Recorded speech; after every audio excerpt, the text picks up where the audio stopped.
The tabletop takeaway. Game mechanics on display. Three designers share the stage. Pick a genre and we'll play. The tabletop takeaway. Welcome back to the Tabletop Takeaway. You have just wrapped up our 3 episode cruise down Deck Builder Lane. And welcome to our bonus episode. Trevor, would you like to introduce yourself? Hey, what's up? My name is Trevor Mullerhagel. I'm Ananda Gunratna. I'm Charlie McCarran. Welcome. And, Trevor, this was fun. I'm glad you suggested Deck Builders. It's so funny because I know it's such a staple and it's such like a just traditional tabletop game now. Like Dominion's been around now for 20 plus years. I don't know. I don't know when Dominion came out. Oh my goodness. Almost 20 years. It is that old, isn't it? Yeah, just about. Oh. If it's not yet, I think it's 2008 maybe.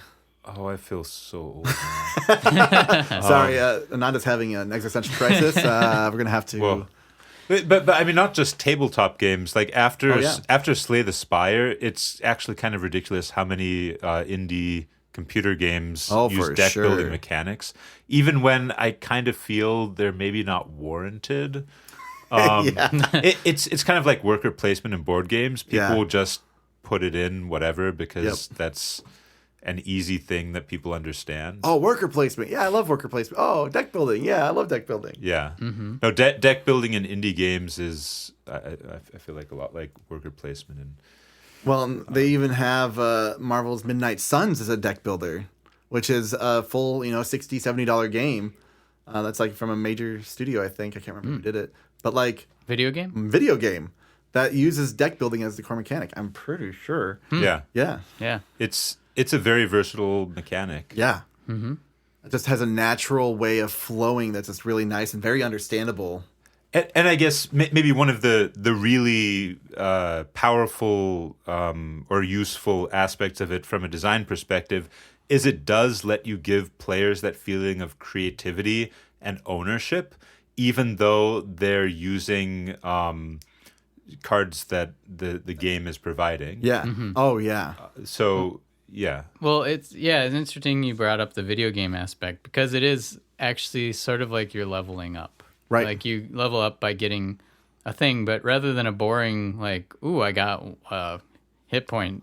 My max hit points is up by... I went from 16 to 17. Yeah. Now I can take an extra bite from that bat. Yeah. Instead, it's way more exciting. So I think that's cool that video games are taking a note from there's a games. huge rush of deck building video games now. Slay the Spire is great. I love Slay the Spire. Yeah, mm-hmm. I mean, I think Slay the Spire is a big reason for a lot of that. Yeah, just because the formula is so easy to replicate. Oh yeah. I've played tactical RPGs that are deck builders as well, which is a fascinating combination.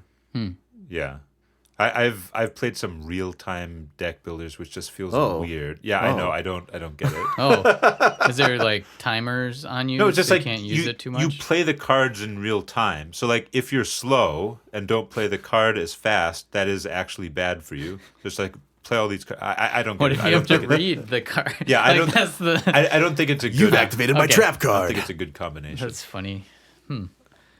So I had teased that we could talk about challengers in this because we started talking in the last episode about like how paperback you really have all your decisions in front of you. You're not drawing extra cards or deciding like how do I want to pursue the strategy of this round. It's just you have the cards and do the thing. And the common letter might change. Right. But that's it. Yeah. And so in Challengers, if you haven't played, it's essentially like the game War, where each person has a deck and they're flipping over one card at a time. But, in this, it's a lot of cool different cards that have different powers. And what you do is you play one game and you're deck building in between the games. So they're very short. And it's sort of like this really fun tournament format too, where you play one-on-one, and then there could be a one-on-one game next to you, and up to maybe 8 players playing one-on-one. And the cool thing is, there's no decisions. You just shuffle your deck after you. The decision is which cards do I put into it, just like other deck builder. So I'm actually unfamiliar with challengers. Sure. Yeah. So let's talk about this a little bit. How do you buy cards? Well, you don't really buy them in between rounds. Draft them? Yeah, sort of. You draw cards from one of there's decks A, B, and C with different strengths of cards. In each round, you draw a certain number of cards and just pick some to keep. Okay. So there's not like a resource that you spend. It's more of a decision of, okay, do I want to draw 2 cards from this weaker deck or 1 card from this stronger deck? Okay. And when I say draw, I mean you take 5 and you choose 1, and there's like some mulligan mechanics too that we don't need to get into. Sure. It's automating the buildup that you get from a deck builder, where you start with the more basic cards that are going to be mildly powerful. And then you draft ones that are a little more powerful than your starting cards. And then each round gets you bigger and bigger cards. Also, you have free trashing in the sense that you can trash as many cards as you like in between rounds for free, no limits. Yeah. And this is another example of when you change the constraints of the game, it really affects what people care about, because trashing is normally such a powerful mechanic. Right. But in Challengers, if you run out of cards in your deck, you lose. Right. So you have to be careful how many cards you trash, because you are making your deck more consistent, but you're also getting rid of cards. You have no real agency with the deck once it's built. Right. Yes. It distills deck building down to the core essence. There are a very few cards that do let you make a decision during play, but for the most part, it's an auto battler, right? You're just flipping cards and resolving them, and not making any decisions. And the only decision you ever make is in between rounds, what cards do you add to your deck and what card do you remove from your deck? This almost sounds like my Arc Magus game I was trying to make, except that was a programming game. And I think that would have been more interesting if it were like Challengers. Yeah. Interesting. But It feels like a natural evolution of deck builders, where it's like they boiled everything down to what's the important thing? Oh, the decision you make. And you don't have to go through all the... Like lining up things perfectly. Yeah. Oh, I got 8 this time. I can finally get this. Yep, Yeah. which is fun in Dominion. But this gets to the fun of just like, wow, that was a really fast game, and we can play another one right away. Yeah. And I can try a different strategy with a different deck. Right. So, Dominion, you have the one deck for half hour, and Challengers, you could play. Well, you still do have one deck, but you get to you play out the whole deck, and then a round is 5 minutes? So less. you do a whole deck cycle in 5 minutes, basically. Probably less than that. Yeah. Yeah. Because it's just comparing 2 cards, right? You just da-da-da-da-da-da. It's a little bit more involved than that. I don't know how much we need to get into it. But we can table it for there. You look it up. It's a cool game. Maybe we'll cover that in our next Deck Builders episode in the future. Yeah. Yeah. Or we may revisit Deck Builders. Yeah. But I just like the tournament style too. I think that's a format that could be used in a lot of other games. Well, it also feels a little bit more like Magic then too, because you're having this group or this community doing stuff together and battling each other, and I definitely could see. Yeah. So what are your designer takeaways from Deck Builders? What do you be good to your players? Well, okay. One thing we haven't really talked about that much, but is something that I do not like in deck builders in general is shuffling, because I mean shuffling a deck of 10 cards or so is very annoying. Sure. It is not easy to shuffle 10 cards, or at least it feels very awkward, and you have to do it quite a lot in deck builders. Yeah. Now, fortunately, you generally shuffle when it's not your turn, because that's when you're redrawing cards. But it could be in the middle. Yeah, I mean, right. So that is one thing I don't like about deck builders. I don't know how to fix that, but well, I have a note right here that says bag builders. bag so builders. there's other games that use Like Clank, a that bag. uses bag. Yeah, building. well, yeah, I guess Clank is kind of like communal bag building, In a weird way. weirdly. But there's other ones. I guess Quacks of Quedlinburg comes to mind. I guess that would be a bag builder. Or Puzzle Strike is more like a Dominion type game where it uses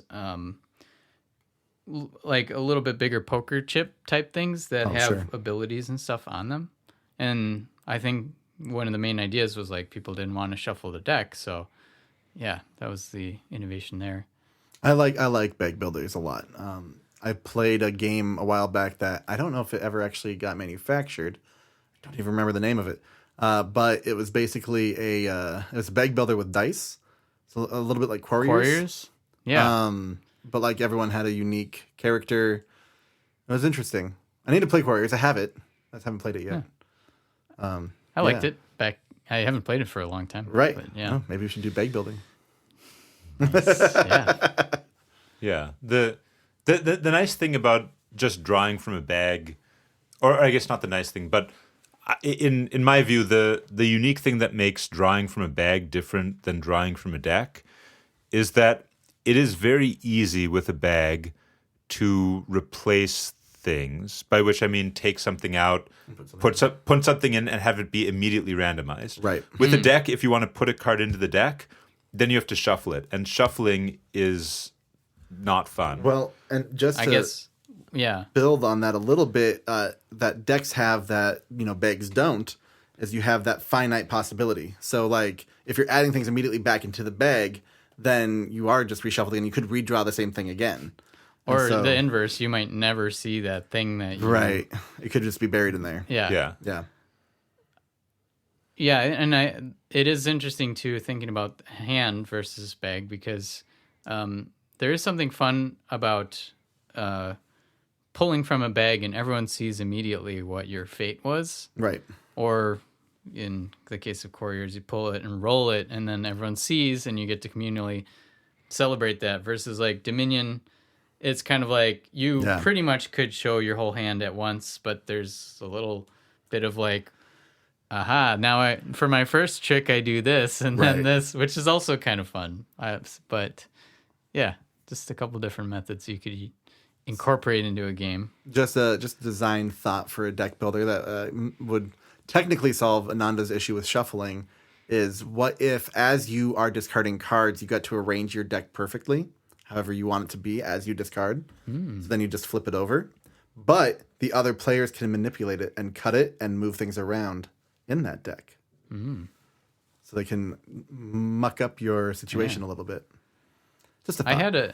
I had an idea for a program, like a deck programming type of a game. Sure. Where you could set your... I never ended up making That's what it Archmagus was doing, exactly too. how I wanted to. Game It has felt so like much potential. It felt like too much thinking for programming out like everything that would happen. Well, and then things get futzed up too, and then it's like, well, that my program didn't work because they futzed it up. But like, what do you do? I mean, that's kind of the joy of Mamma Mia, the game about making pizzas, which we absolutely have to do at some point. But you have referenced that game a lot. I want to try it. Mamma Mia. yeah, I learned quite a lot from that game, and in that one you're making a communal deck in that you're all putting ingredients. Oh, I love that. Yeah, so you're all putting ingredients in the same stack. Yeah. And then you also can put pizzas on the stack, and the pizzas are scored if the ingredients are there. Oh. And then you go and resolve the stack in order, so it has a memory aspect to it. Okay. But it's done in a very... I did not understand... I guess Mamma Mia taught me that memory mechanics can actually be a lot of fun. Sure. If done well. Yeah. We should do a programming game. Yes. Well, I don't know if you'd consider that a programming game. It's but- sort Or of memory. Yeah, I would say it's close enough. Okay. Yeah. Yeah. Theme mechanic idea for the future. Yes. Yeah. Let's do it.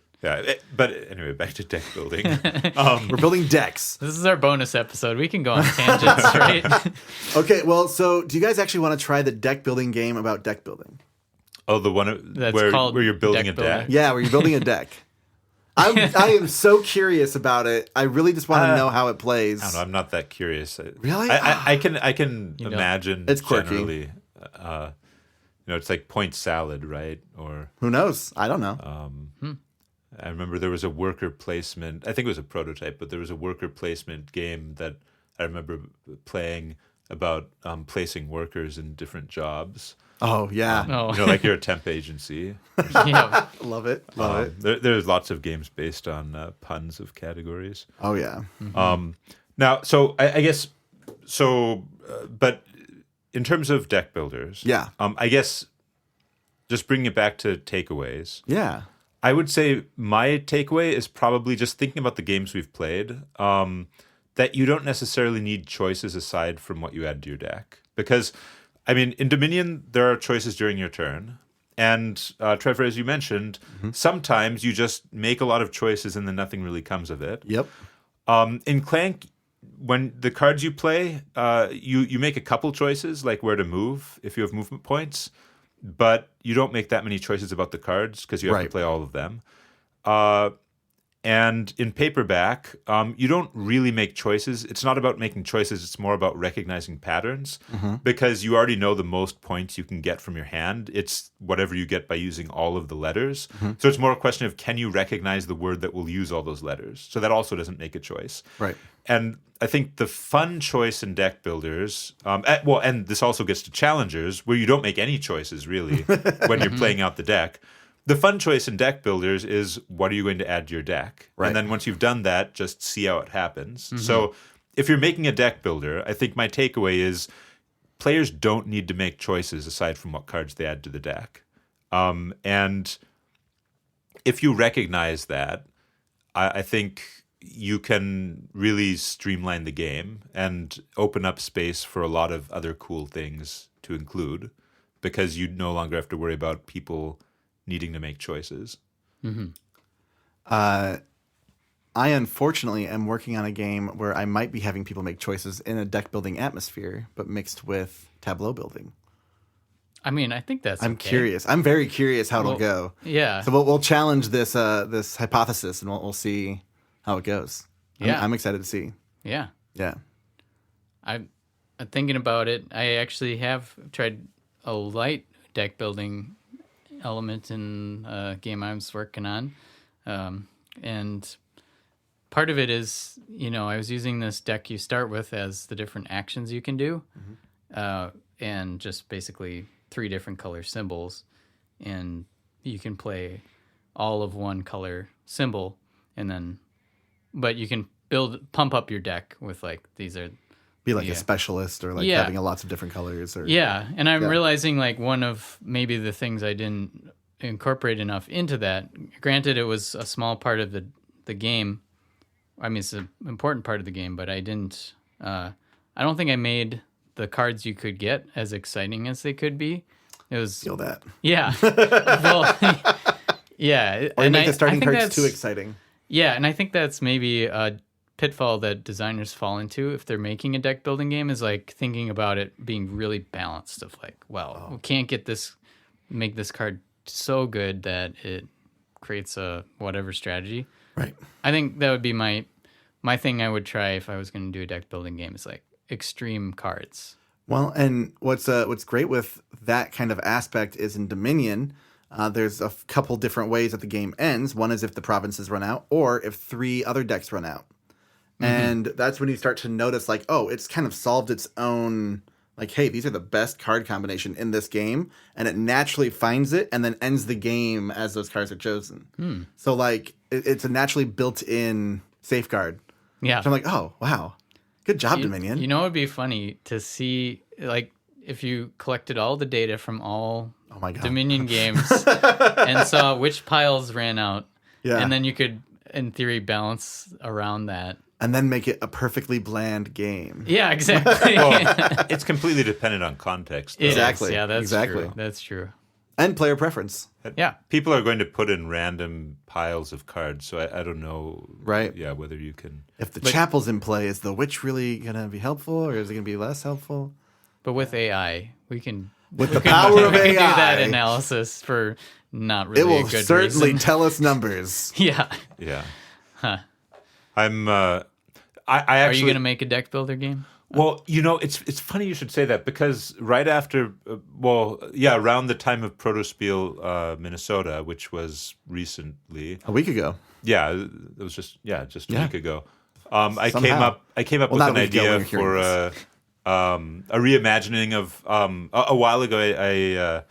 I had a reverse deck builder called Goblin King. Yeah. Where the idea is you get goblins into your deck randomly, and then you have to decide which ones to strategically kill off by sending them into battle. Fun idea. and an idea to make it a cooperative game.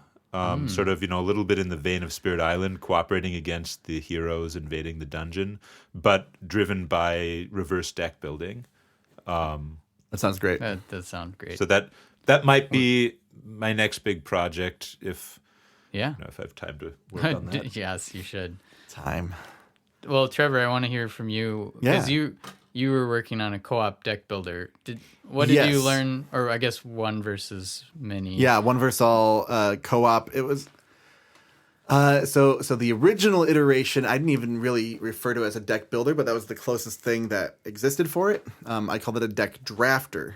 So it was a superhero game, but street level superhero style. So you start off with your character and then you add on ability to that character. So everyone has a starting deck that's basic. That they have cards that are like, that's okay, but I'd like better ones.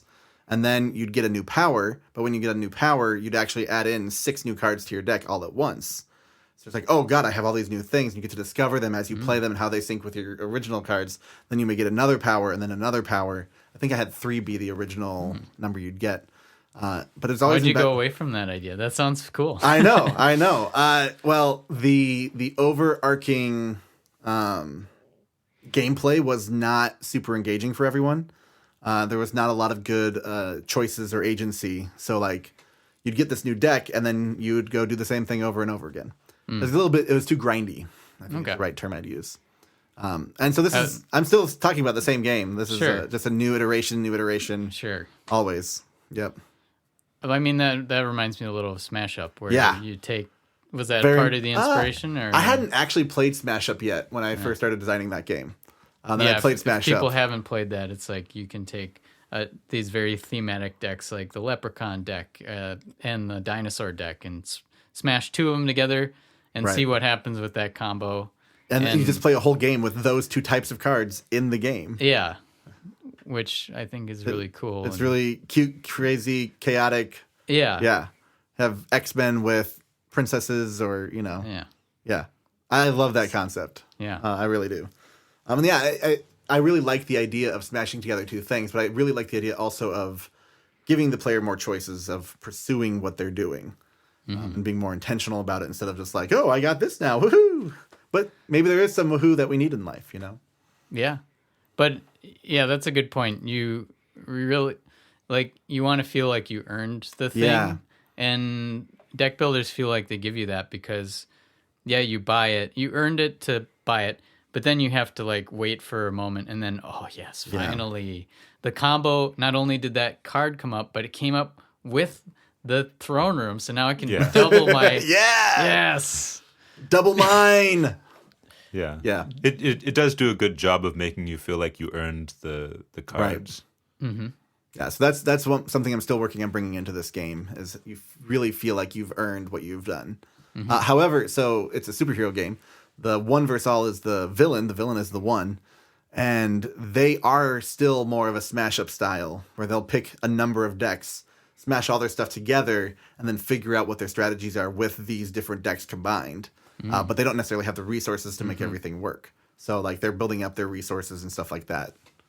Yeah. And maybe what's hard about that for players is you're with a card game like that really would reward multiple plays. Yeah, it would. And it's hard to get from 0 to all the cards. Oh, yeah. And don't I know it? I mean, yeah, we had that experience with Mage Wars a little bit when we were talking about that. Oh my god! Even just building the decks. Card.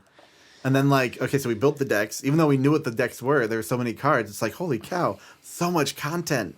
Mm-hmm. It's awesome, but also very overwhelming. But also awesome.